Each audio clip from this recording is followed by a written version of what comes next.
Марафон Джерика менен хэштег аркылуу кирип, бир аз толкунданып кеттим. Себеп дегенде ушунчалык күчтүү, ушунчалык кыйын, ушунчалык сонун айымдар менин марафонумда катышып атканын билбептирмин, чынын айтайын.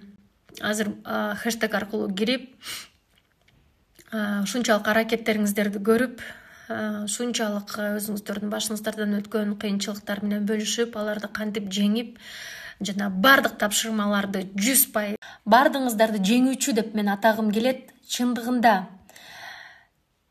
Чындыгында күчтүү айымдар, мыкты инсандар биздин өлкөбүздө, Кыргызстаныбызда абдан көп. 7 областтан тең катышып аткан, 7 областтан тышкарыдагы чет мамлекетте көрүп аткан бардык инста досторума салам жолдойм. Мен сиздерди жакшы көрөм.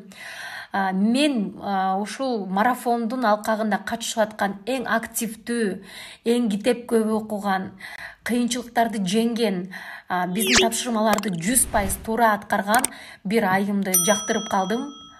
Мен бул айымга өзүмдүн акчалай сыйлыгымды берем.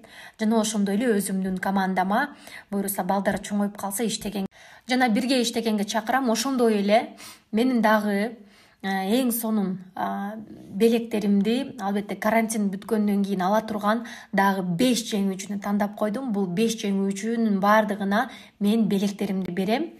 Арасынан бир үй бүлө бар экен, акчалай сыйлыкка татыктуу.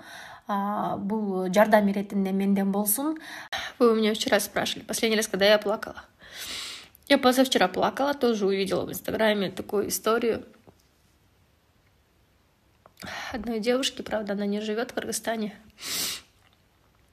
Но я по хэштегу Анжелика, марафон Анжелика менен увидела одну прекрасную девочку. Спасибо. Спасибо за то, что ты такая сильная. Спасибо за то, что ты не сдаешься. Спасибо за то, что ты есть. И я хочу тебя взять в свою команду. И Кудайым буйруса, мы с тобой сделаем очень большой.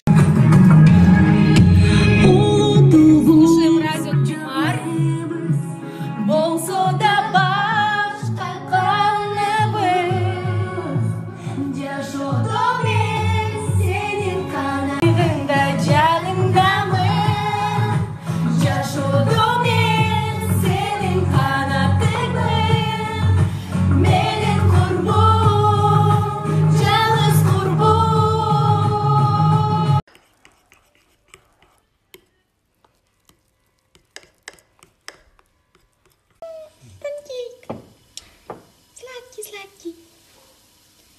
Ой, как пшикается. I'm explain. Смотрите, вот эти вот пузырьки. Так нравится жизнь.